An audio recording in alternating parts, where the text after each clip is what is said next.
I'm Jessica Lombard, Associate Superintendent. And I'm Superintendent John Burkey, and this is Huntley 158 Today. Well, how are you today, Mrs. Lombard? I'm doing great, Dr. Burkey. How about you? I'm doing wonderful.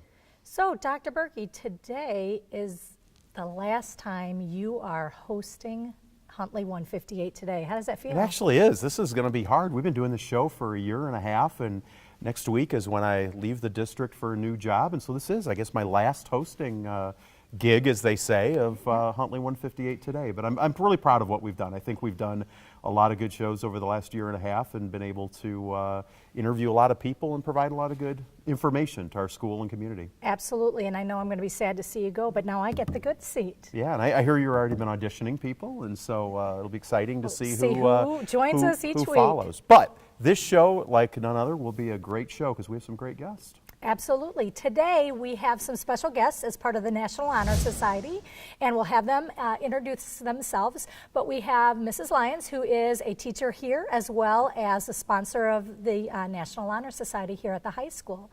Mrs. Lyons, can you tell us a little bit about the organization and how these ladies, as well as all of the other members of the National Honor Society, are selected to participate in this really special program? Sure. National Honor Society is a national organization. Students are invited the second semester of their sophomore year based on their GPA. They have to have at least a 3.5 GPA. That's a Huntley standard. Nationwide, it's only a 3.0. But we have so many awesome students at Huntley that we've raised that level a little bit. And then they have to go through a selection process. We have a faculty committee that reviews their application, where they have to show that they have good character as well as community service and involvement in the school. And if they show through the application process they meet the standards, we have an induction ceremony twice a year where we honor them and we invite them into National Honor Society. Once they're involved, or once they're inducted, they have to maintain that level of service and character. They complete 15 hours of community service per semester, and additionally, they, with a small group, organize a leadership project once a semester. As of right now, at this point in the year, we have approximately 280 members. Grades were just finalized recently, and we'll be inviting over 200 more sophomores in the next week or so. Excellent. And today the four guests that we have with you, these are the National Honor Society officers, is that correct? Yes. Ladies, if you could introduce yourselves. Mallory, you want to start? Sure. My name's Mallory Moffitt, and I'm a senior at Huntley High School, and I'm the vice president. I'm Sarah Glass. I'm a senior also, and I'm the historian. I'm Anjali Bhatt. I'm also a senior, and I am the secretary. And I'm Veronica Casey. I'm also a senior, and I'm the president. Excellent. Thank you very much for joining us today. So what made each of you decide to want to be in National Honor Society? We heard a little from Mrs. Lyons about what it is, but what specifically keeps you really interested, and what made you want to be an officer? So, Angela, you want to start? Well, yeah, so I thought that National Honor Society had a large outreach in our community, so I thought it was like a good way to get involved with our community more than you could with any other club here. I got involved because since I had entered high school, my dad and I had helped run a program here, and NHS was the best way for me to help expand my service project. Okay. Mallory? I would have the same as Anjali. It had a lot of ways for me to help the community, not just in the way that I would through my family or through my church.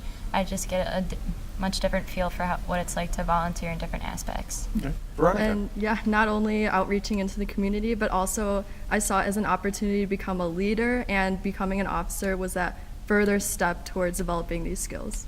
Now, Veronica, how many total members are there in National Honor Society? About? There's about 300 members. Okay. Do you get together for a whole general membership meeting? How often do you do that? Once a month, first Wednesday. Okay. Do you hold it in here?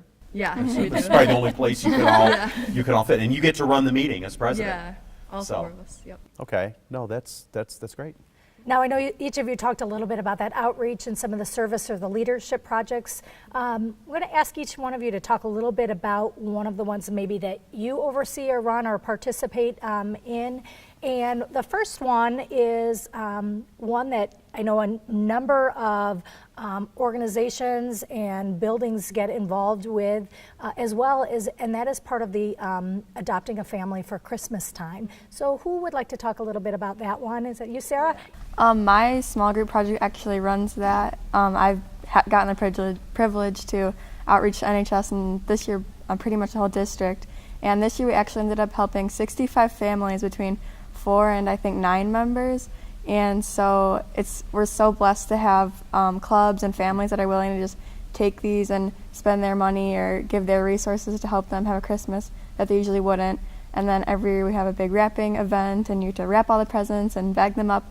And we filled up a big truck this year, and we got to take them down to the shelter. Oh, that's so nice. Anjali, we kind of highlighted the Christmas, the Adopting a Family for Christmas service project that goes on, but the National Honor Society does a lot of other service projects. Could you kind of highlight what a few of those are, or maybe some that might be on the horizon that'll be new this year? Sure. So we do a lot with elementary school tutoring. We also have a bunch of medical groups going to Heritage Woods and helping out.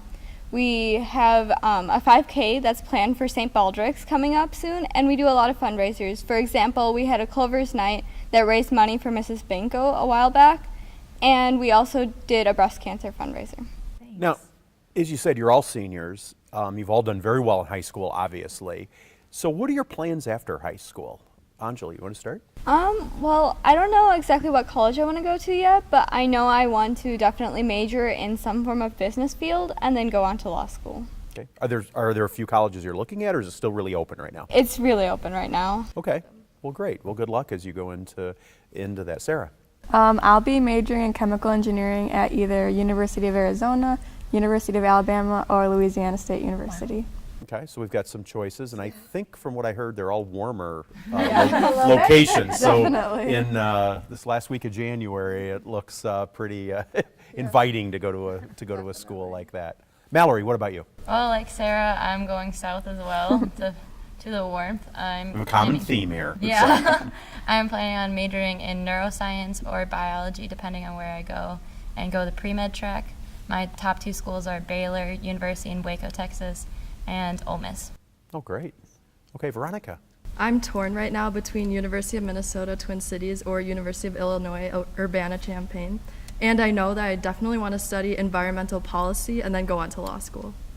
Okay, that's great. Well, I think if University of Illinois is in the mix, the choice should be clear, don't you think? You're a little Mrs. biased Lombard? there, yeah. I'm a little biased. So, well, thank you very much for coming on this show. Obviously, 4 very fine young ladies that I think are all going to go on to do great things. And Mrs. Lyons, thank you very much for both for teaching here at the high school, but also for sponsoring the National Honor Society. I think this is clearly a great organization. So this has been Huntley 158 Today, coming to you from a destination school district Where it's all students, always.